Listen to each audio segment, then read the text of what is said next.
what is Anacyclosis? Anacyclosis is a theory of cyclical political evolution, which explains the transitions of governments from rule by the one to rule by the few to rule by the many, then back to the beginning. It's otherwise known as the cycle of collapse because of the tendency for nations to go through war or major social upheaval during the transitions. This theory was conceived by the philosopher Polybius, a Greek historian and scholar who lived from 200 to 118 BC. So let's go over some facts about Polybius. He is famous for his work, The Histories, which covers the rise of the Roman Republic as it came to dominate the Mediterranean region. Polybius was even an eyewitness to the sack of Carthage in 146 BC. Imagine being there in person and seeing that.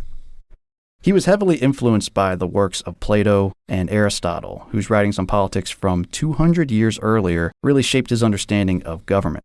Polybius was interested in defining an ideal and balanced form of government, like the Roman Republic or the Spartan constitution created by Lycurgus, both of which incorporated elements of kingship, aristocracy, and democracy. And this pursuit led him to the theory of anacyclosis.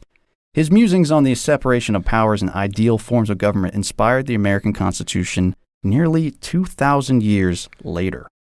How Polybius explains anacyclosis in his own words is what we're going to cover next from the Histories, Book 6. So this is his own words. Now, it is undoubtedly the case that most of those who profess to give us authoritative instruction in the classification of polities on these subjects distinguish three kinds of constitutions, which they designate kingship, aristocracy, democracy. But in my opinion, the question might be fairly put to them whether they name these as being the only ones or as the best. In either case, I think they are wrong, for it is plain that we must regard as the best constitution that which partakes of all of these three elements, nor can we admit that these are the only forms, for we have had before now examples of absolute and tyrannical forms of government.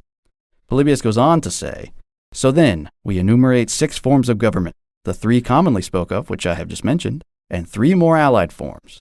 I mean, despotism, oligarchy, and mob rule. Now, Daniel, as you mentioned, there are 6 forms of government in the cycle. There's 3 good and 3 bad, kind of an alter ego for each. First, you start out with monarchy. That goes to tyranny, which becomes aristocracy, then plutocracy, which is the rule by the few and wealthy. Then restricted republic is established, which turns into a democracy. And that kind of develops in number 6 is also mob rule and anarchy, because democracy always leads to those other 2. And then the chaos, a monarchy is reestablished. Imagine that, all the way through that cycle, and we're back to the beginning. It's all a circle, man.